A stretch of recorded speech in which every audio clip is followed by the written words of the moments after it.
ეს მუსიკალური ნიჭი და გენი ალბათ მე მამისგან გამომყვა, იმიტომ რომ მამაც მღერის და ძალიან პატარა ალბათ 5-6-7 წლის ვიქნებოდი, როცა დამისვავდა და ფანდურზე დაუკრავდა, მე თვითონ მღეროდა, მეც მომღერებდა და თავად პირველი ჩემი ინსტრუმენტთან შეხება იყო მამისგან.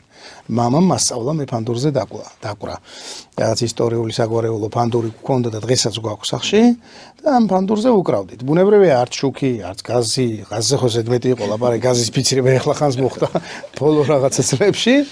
და აი ამ ფუსფუსში სოფლის ასე რომ ვთქვათ დილის 4 საათზე თუ დედა იყო ჩვენთან იყო ამის შესაძლებლობა რაც ვახსენეთ საჭმელთან დაკავშირებით რომ საღამოობით მოემზადებინათ და სანთლის შუქზე იქნებოდა თუ რაღაცა ღუმელზე თუ ასე შემდეგ უკრავდით და ბაბუასთან სხვათა შორის ბაბუას უყვარდა რადიოს მოსმენა და ამერიკის ხმას უსმენდნენ ხოლმე ძალიან ხშირად, იმიტომ რომ რაღაცა საერთო ამბები მოესმინა და არა რაღაცა მოჯადოებული ერთი რაღაც წრეზე დატრიალებული თემები, რაც არსებობდნენ. ფაქტობრივად ერთი საზოგადოებრივი მაუწყებლის რადიო იყო მაშინ და მე ნელ-ნელა წამოვიდა ეს რომელსაც მე ჩუმად მოპარავდი ხოლმე ბაბუას ამ რადიოს და უსმენდი მამაჩემის რადიოს, მე ფორტუნა წამოვიდა რომ რაღაცები ელემენტებზე იყო და ეს ელემენტს რო ჩადებდი 10 დღე ძლებდა და ეგ იყო. მე ელემენტს ვჭირდება.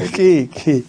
და რაც შეეხება მამასთან ურთიერთობას, ძვირფასი წლები გავატარეთ ერთად, მე 17 წელი ვიცხოვრე სოფელში მამასთან ერთად და ეხლა ყოველდღიური კავშირი და ძალიან ხშირად ჩასვლა და მათთან ფუსფუსი სიამოვნებს მიხარია დღემდე ჩართული ვარ ხოლმე შეძლების დაგვარად იგივე მიწათმოქმედებაში ან სოფლის მეურნეობის სხვა საკითხებში რაც შეიძლება რომ გავაკეთო